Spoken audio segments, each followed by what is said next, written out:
partai politik itu bisa menambah suaranya. Iya.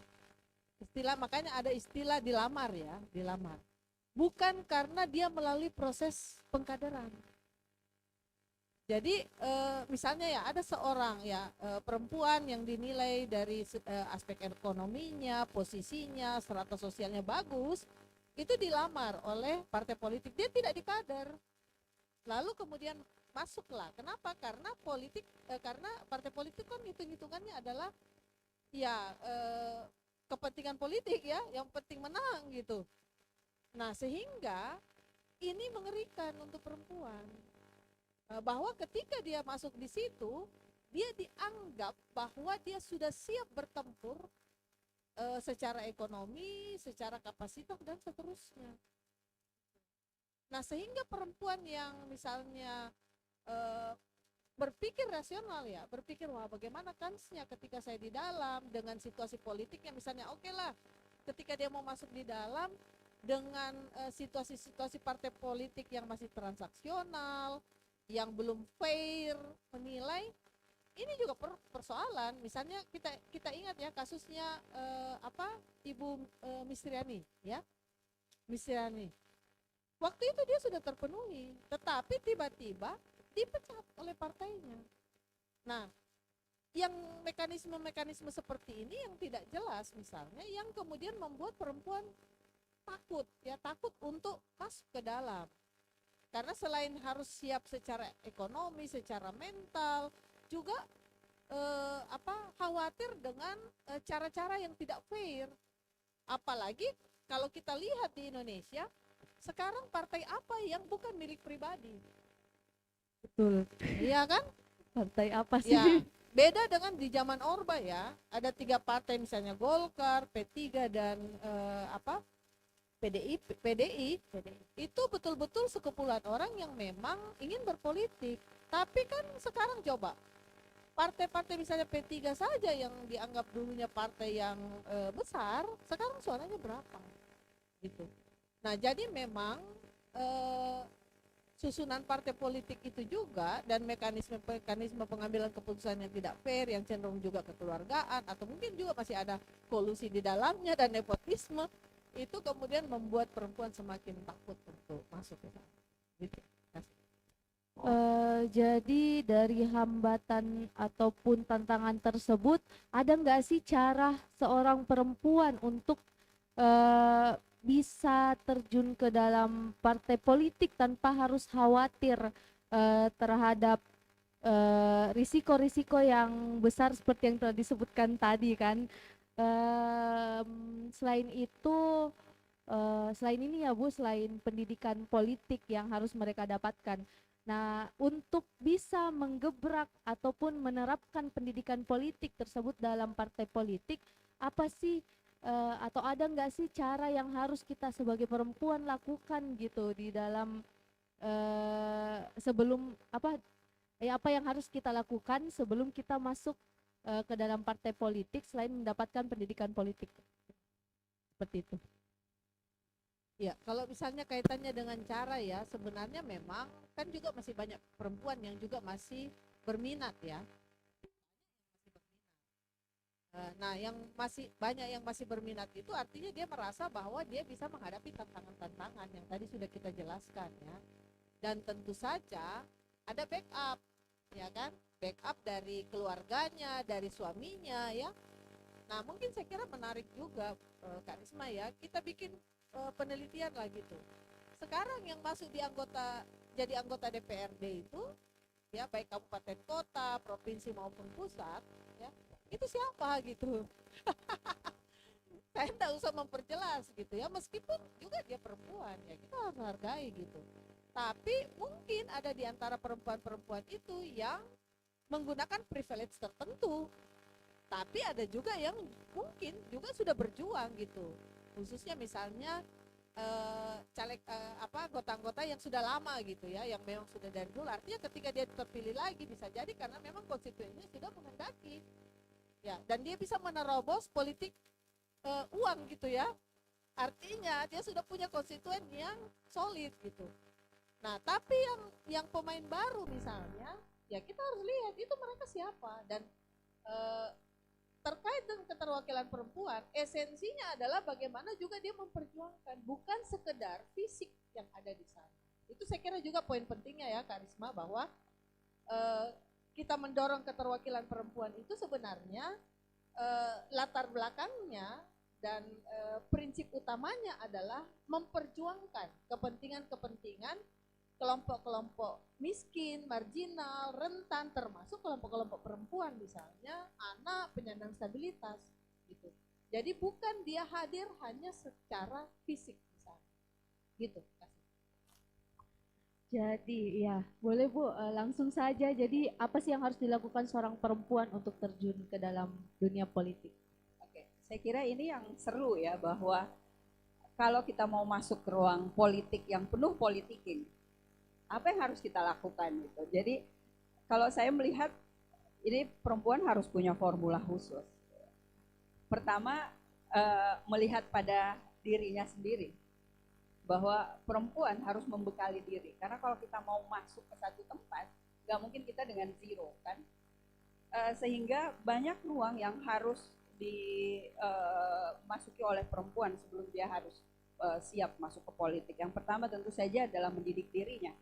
Mendidik betul-betul secara formal bahwa dia harus bersekolah, dia harus terdidik di tempat yang baik, dan tentu saja dia harus masuk ke ruang-ruang di mana konsep dia tentang gender itu nggak bias. Karena saya kadang-kadang mendapati loh Kak Lucy, bahwa perempuan itu belum tentu dia responsif gender.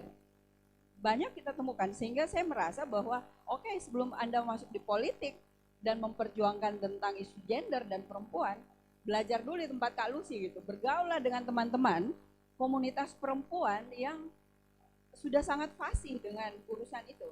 Ya. Itu yang pertama. Jadi perempuannya dulu yang harus terdidik gitu, terbentuk visi dia tentang gender, tentang politik itu seperti apa. Kemudian yang kedua, ya laki-lakinya juga harus dibereskan nih. Karena jangan sampai perempuannya udah siap masuk, tapi ruang laki-laki sebagai iklim, sebagai lingkungan yang ada di sistem politik itu juga masih menolak gitu, masih memberi perisai. Aduh, jangan nih ada perempuan nih misalnya. Jadi laki-laki juga harus diberi penyadaran, entah lewat sosialisasi, entah lewat membangun apa ya, ruang-ruang keterbukaan. Saya kira kalau kita sering bekerja bersama mereka, perempuan sering bekerja dengan laki-laki dalam ruang yang sama itu, mereka akan terbiasa menemukan bahwa oh iya ya, perempuan juga harus kita admire gitu, kita harus hormati gagasan dan gagasan dan pikirannya.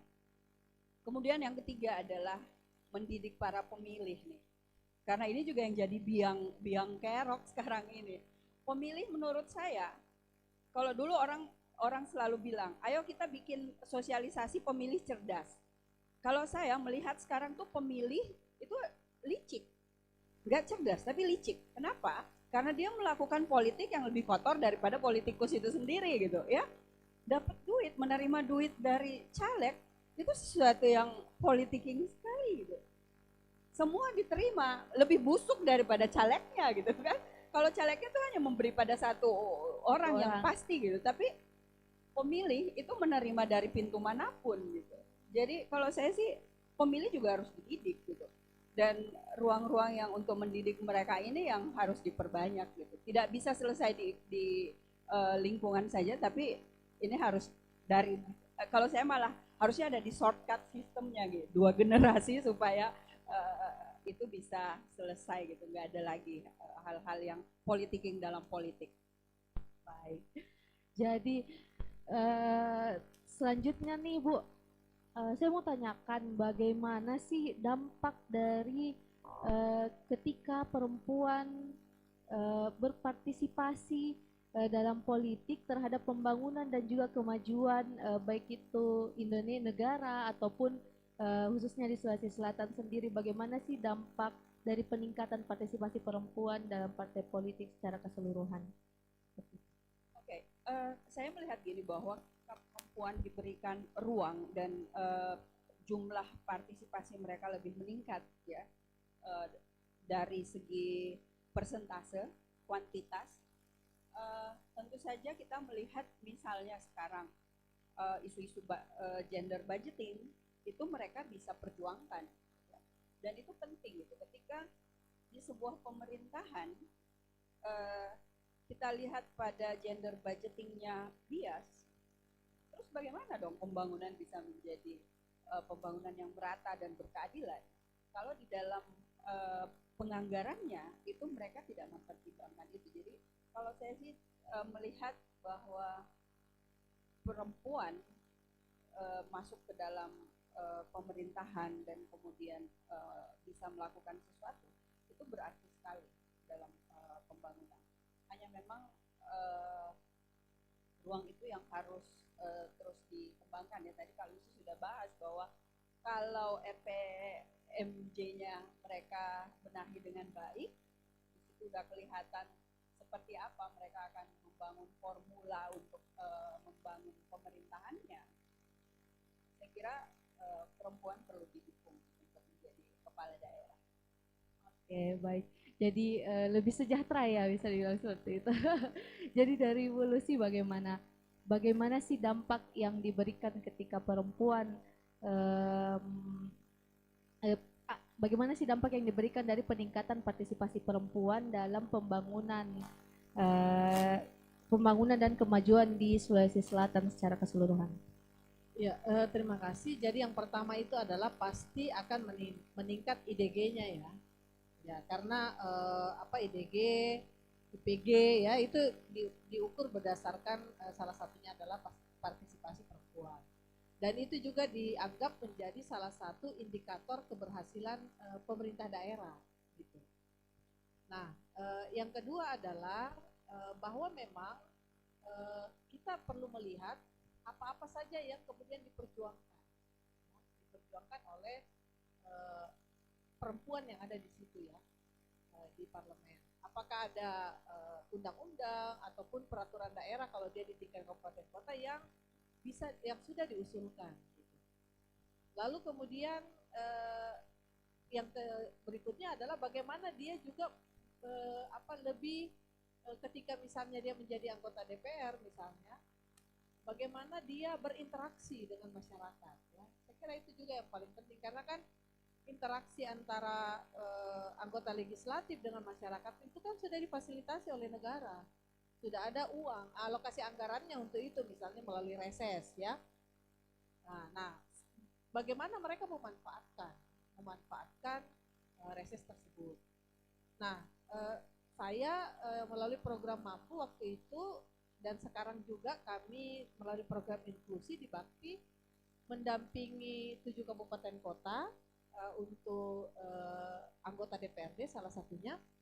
Itu misalnya di kayak Kabupaten Maros itu sekarang sudah banyak kebijakan daerah yang dibikin.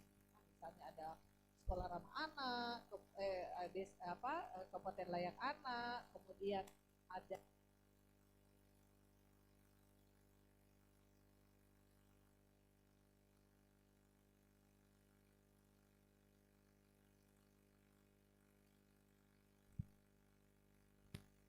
bukan hanya mereka membuat kebijakannya, tapi juga harus melakukan pengawasan apakah kebijakan ini dijalankan oleh pemerintah daerahnya. Nah, sehingga memang dia tidak hanya mendengar laporan dari sektornya, misalnya dari dinas-dinas, tapi bagaimana dia juga turun ke lapangan, gitu. Bagaimana misalnya dia menggunakan media reses itu untuk betul-betul mendengarkan apa sebenarnya aspirasi masyarakat, apa persoalan, programnya sudah dijalankan atau belum. Nah, kalau sudah dijalankan, apa yang menjadi tantangan? Saya mau cerita pengalaman singkat, ya. Waktu itu kami di Kabupaten Maros. Nah, ada laporan dari masyarakat bahwa misalnya mereka masih membayar alat kontrasepsi misalnya. Mereka ternyata menurut DPRD-nya bahwa itu sudah gratis, gitu. Nah, yang kayak begini yang memang harus mereka telusuri. Ya harusnya dia panggil dinasnya, tanyakan apakah betul ada seperti itu, atau misalnya ada yang bilang anggaran PKH dipotong satu orang misalnya 10.000 kayak gitu. Nah, anggota DPRD-nya harus bisa melihat Ya meskipun menurut kita 10.000 tuh sedikit ya, tetapi kalau dia berapa kali setiap menerima dan dikali banyak ya yang menerima kan itu juga banyak. Nah saya kira yang seperti ini yang harus cara-cara atau strategi perempuan bagaimana betul-betul menjalankan tupoksinya dengan baik untuk memastikan bahwa program yang ada itu betul-betul bermanfaat. Oke, baik. Jadi menurut Ibu Lucy bahwa dengan meningkatnya partisipasi perempuan dalam dunia politik itu akan sangat berdampak pada hal-hal ranah kesehatan ya Bu, misalnya seperti alat kontrasepsi yang masih dibayar, biaya-biaya kelengkapan posyandu juga biasa saat ini kan Bu, ya program-program seperti itu sudah tidak ada malahan Bu di puskesmas saya lihat juga. Jadi bagaimana pemimpin perempuan bisa lebih memperhatikan hal-hal yang di ranahnya memang khusus untuk perempuan dan yang dipahami tersendiri oleh perempuan ya Bu.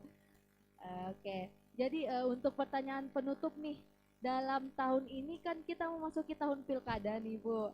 Apa sih harapan Ibu dalam memasuki tahun politik ini? Boleh dari Ibu Lucy dulu. Ya, jadi harapan saya adalah untuk calon-calon ya, bakal calon bupati, wali kota, gubernur, yang pertama adalah dalam menyusun visi misi diharapkan bahwa benar-benar harus capture apa persoalan-persoalan di dalam masyarakat. Jadi ketika mereka menyusunnya maka itu harus sudah berbasis bukti. Di mana misalnya mereka melakukan survei, penelitian. Jadi tidak langsung tiba-tiba menetapkan ya program A, program B seperti itu. Karena ada kecenderungan ya kita saat ini kita itu tergiur dengan program-program yang bombastis gitu ya. Padahal itu belum tentu mengatasi persoalan masyarakat. Sementara anggaran untuk pelaksanaannya kan itu dari pajak yang dikumpul dari masyarakat. Pajak ya. Iya. Nah, sehingga menurut saya ini penting ya.